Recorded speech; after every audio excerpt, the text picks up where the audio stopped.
32 का पहला नंबर प्रश्न है। एक शंकु के छिनक की तिरछी ऊंचाई 4 सेमी और उसके वृत्तीय सिरों की परिमिति यानी कि परिधि 18 सेमी और 6 सेमी है। छिनक का वक्रपृष्ठ क्षेत्रफल ज्ञात करें। हमें यहाँ दिया हुआ है वृत्तीय सिरों की परिधि बराबर फॉर्मूला लिखेंगे 2 पाई आर। परिधि 2 है 18 और 6, तो फर्स्ट वाला में लिखेंगे 2 पाई R1 बराबर 18। तो 2 है गुना में तो बराबर के तरफ आएगा तो भाग में हो जाएगा। तो पाई R1 बराबर लिख सकते हैं 18/2 यानी कि 9। इस प्रकार से पाई R1 बराबर 9 सेमी आ गया। पुनः 2 पाई R2 बराबर वैल्यू पुट करेंगे 6, तो पाई R2 बराबर हो जाएगा 6/2 यानी कि 3।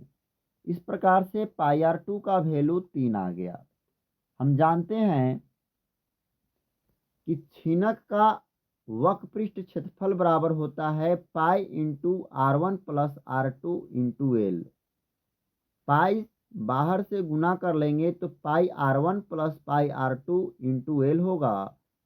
पाई R1 का वैल्यू 9 आया हुआ है और पाई R2 का वैल्यू 3 आया और एल का वैल्यू 4 दिया हुआ है। तो 9 और 3 12 गुना 4, इस प्रकार से 48 सेमी स्क्वायर इसका राइट आंसर प्राप्त हो जाएगा।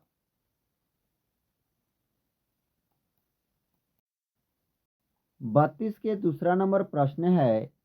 एक शंकु के एक 45 सेमी ऊंचे छिनक के सिरों की त्रिज्याएं 28 सेमी एवं 7 सेमी है।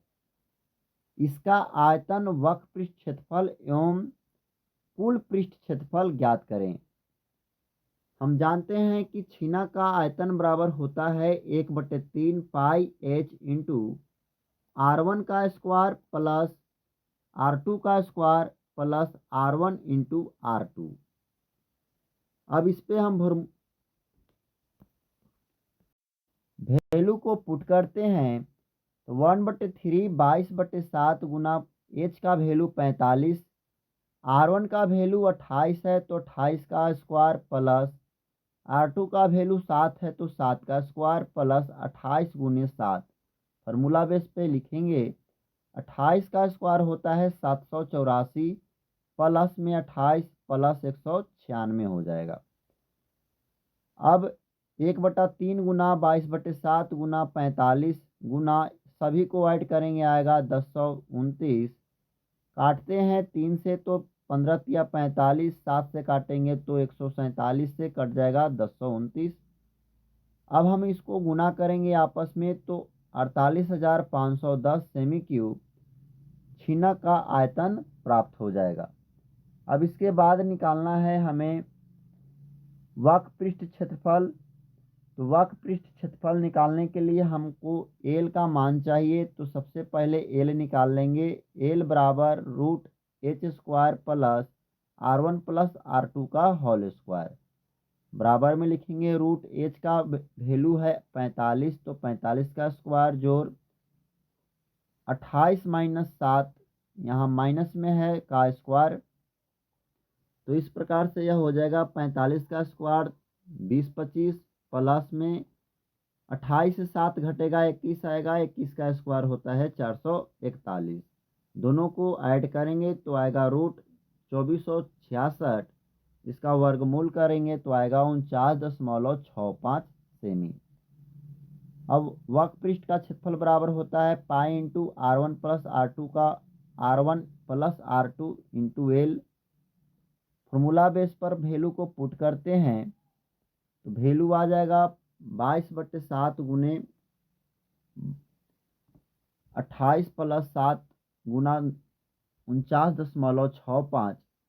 अब इसे लिख सकते हैं 7 से काटेंगे तो 7×5 = 35, आपस में गुना करेंगे तो आएगा 5461.5 सेमी स्क्वायर इसका आंसर बन जाएगा वक्रपृष्ठ के रूप में। अब लिखना है कुल पृष्ठ क्षेत्रफल। तो कुल पृष्ठफल बराबर फॉर्मूला होता है pi into R1 plus R2 into L plus pi R1 का स्क्वायर प्लस पाई R2 का स्क्वायर। तो इस प्रकार से वैल्यू इसको पुट करते हैं सभी को और काटेंगे तो आ जाएगा 8079.5 सेमी स्क्वायर इसका राइट आंसर बन जाएगा।